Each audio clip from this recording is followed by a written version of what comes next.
Chapter 31. The man behind the camera. A documentary filmmaker named Jason Clark reached out to Lily.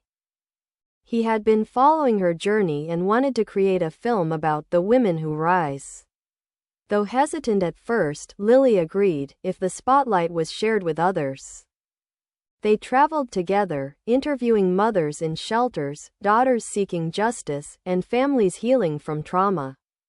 But during the process, something unexpected began to bloom between Lily and Jason, a quiet, respectful connection rooted in mutual understanding. Jason never tried to save her. He listened. He saw her not as a victim or a hero, but as a human being. Chapter 32. The battle for the Lily Act. The second reading of the Lily Act faced fierce opposition. Some politicians claimed it would encourage dependency or undermine traditional family values. Lily was invited to speak at the hearing. Standing before a crowded room of lawmakers, she didn't flinch. "You call us broken, but we are not. We are brave. We are mothers who refuse to give up. If protecting our children is radical, then let it be." Her words silenced the chamber. A week later, the bill passed with a narrow but historic majority. Chapter 33. Reunion. Months after receiving her ex-mother-in-law's letter, Lily made a decision. Not for closure, not for forgiveness, but so that Emma would never wonder who she came from.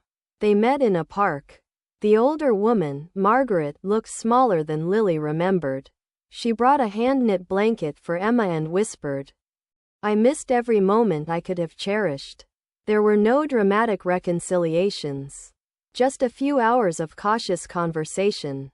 But when Emma, unaware of the past, reached for Margaret's wrinkled hands and smiled, Lily felt something unexpected, not anger, but release. Chapter 34. A proposal without a ring. Jason never pushed for a relationship.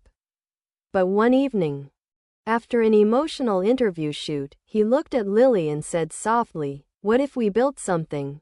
Slowly, honestly, not to fix anything, but to grow?" There was no ring, no fancy dinner, just a question wrapped in kindness. Lily didn't answer right away. She wasn't ready for romance. But she said, "Let's walk side by side, and see where it leads." And that was enough. Chapter 35. A new name on the door. 1 year later, Lily stood before the newly opened Emma House, a shelter and resource center for single mothers, named after her daughter. It offered counseling, legal aid, childcare support, and emergency housing. Funded by donations and grants, it was a physical embodiment of her story turned into action. Reporters asked her what came next. She smiled. "I used to think my story ended the day I was left alone in that hospital room. But that was just the first chapter. The real story is what we do with the pain we survive."